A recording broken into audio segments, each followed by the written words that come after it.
Well, French investigators said this morning that there was no apparent problem with this jet before takeoff, and they also say they are not very optimistic that they will be able to recover the plane's black boxes.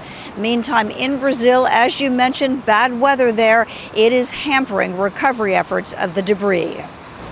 There has not been much to find. Searchers have seen only scattered pieces of the plane, including what appears to be a seat.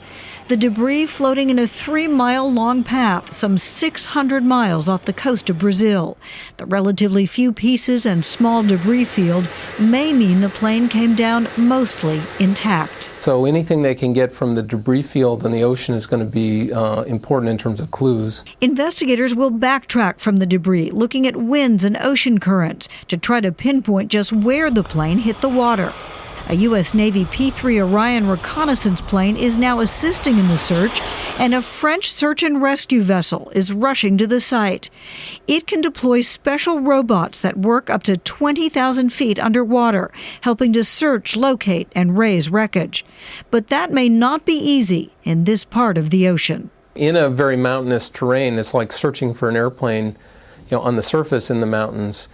You could be very close and not be able to see the wreckage. Some have speculated that turbulent thunderstorms may have brought the jet down, but a Lufthansa plane flew nearly the same route around the same time with no trouble.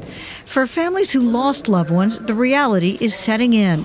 Arthur Coakley's wife keeps trying his cell phone. I haven't tried it today, but yesterday it was ringing. So maybe they're not at the bottom of the sea. That's my hope, but I think it's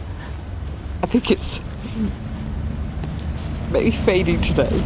Also on board, Ethna Walls, who had spent a year performing with river dance before becoming a doctor. And we are also learning now that less than a week before this crash, an Air France plane in Buenos Aires, Argentina, received a bomb threat.